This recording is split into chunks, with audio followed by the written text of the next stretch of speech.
Alright YouTube, so this is kind of a different video, something we normally wouldn't talk about on the channel.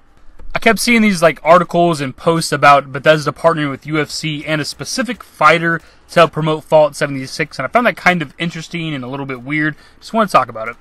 More specifically, it's Bethesda Australia partnering with Robert Whittaker, who's the current middleweight champion for UFC. I think he's Australian or something. It's to help promote the game in Australia, New Zealand. Look, there's nothing wrong with mass marketing your game or promoting the hell out of it or whatever, but celebrity endorsement bullshit has never worked for me. I doubt it has that much of an effect on people. You gotta be super gullible or something to have a celebrity be like, hey, this is a good item, and then you're like, I gotta go out and buy it now. To me, it feels very condescending whenever there's a celebrity trying to sell me an item, here's a random sports athlete to tell you that this next game is going to be really good. I don't need your damn endorsement. Just show me some trailers, show me some gameplay, and I'll know everything I need to know. So the partnership will have Robert Whittaker streaming Bethesda games on Twitch, which is kind of odd, which is kind of why I'm making this video. Look, I don't want to personally knock the guy, because regardless of everything I say in this video, the dude is still the middleweight champion in UFC. The dude's a legit badass, and he's successful in life, obviously.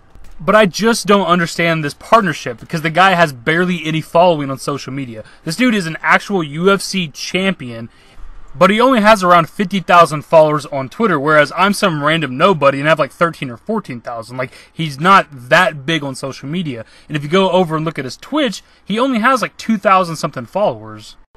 And look, these are just numbers, but these are the people he's going to be promoting to. Obviously, Bethesda's accounts will probably be retweeting his Twitch streams and stuff like that. But, if we're just looking at his base stats, 50,000 followers isn't that much, and 2,000 something people that are following you on Twitch, you're not really streaming to a big audience, so what exactly is he helping here?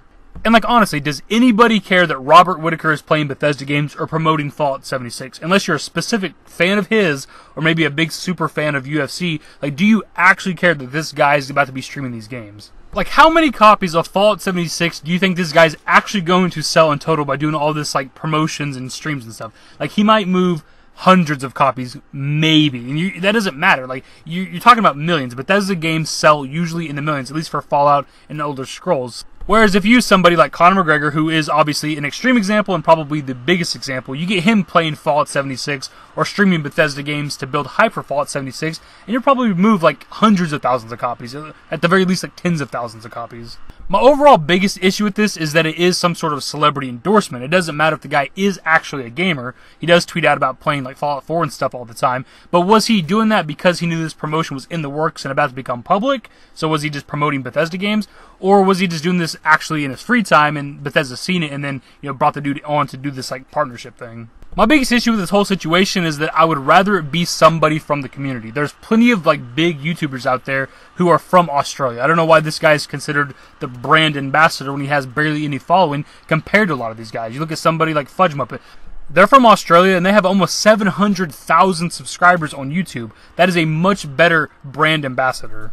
And I have no idea if those guys live stream or even have a Twitch at all, but if they're more specifically wanting to stick to Twitch, I guarantee there's some Australian gamer out there who has more than 2,000 followers on Twitch and probably a decent-sized social media. You can look to Lone Vault Wonder. I know he just started, working for Bethesda, so maybe he can't be the brand ambassador, but he has, 8,000 followers on Twitch. 4 times what this guy has, and of course he's from Australia. His YouTube has 70,000 subscribers. He's a much better influencer than Robert Whittaker. And again, I'm not coming at the guy personally. I'm not attacking the guy. I'm just looking at the raw stats, looking at the numbers, looking at the followers on the social media platforms, and he just doesn't add up to people that are part of this community.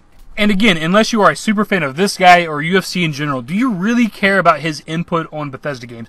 Do you value, let's say, Robert Whittaker's opinion over Fudge Muppet or any other big YouTuber in the community? No, obviously not. I don't care what he has to say about the Bethesda games or his input on Fallout 76. I just don't really value the input of a celebrity who I know is just collecting a paycheck. Because regardless of whether or not he's an actual gamer, which I'm pretty damn sure he is, I'm not doubting the fact that the guy enjoys playing video games, he is getting paid for this by some means. I don't know how much it could be. I don't know how much they value his publicity for the game, but he's definitely getting paid for this. I would just much rather see somebody from the community get this opportunity, because people, for one, would value their opinion more. I mean, again, unless you're a fan of this guy, you don't care what he has to say. And maybe they are working with some of the Australian YouTubers behind the scenes, or just some of the big YouTubers in general behind the scenes, but this one is public. This is the one making the rounds the articles are talking about, not whether or not, Fudge Muppet's working with Bethesda or whatever. Like I said at the beginning of the video, guys, it is a very different type of video, but it's something I felt like I wanted to talk about. I was just kind of shocked by this collaboration because I don't really see what impact this guy's going to have on cells, to be honest. They're probably going to be paying this guy more than the cells he's going to bring in. Anyways, guys, you know how it is. Let me know your thoughts below on this topic. Does it even bother you? Do you even care? Am I overthinking the situation? Let me know in the comments below. And if you went on to enjoy the video, give it a thumbs up, subscribe to the channel if you guys are new, turn on my notifications, follow me on Twitter at TheDashingDavid. Links to my social networks are in the description and in the outro. Later, guys. Give me forever for a while, quit acting like a baby.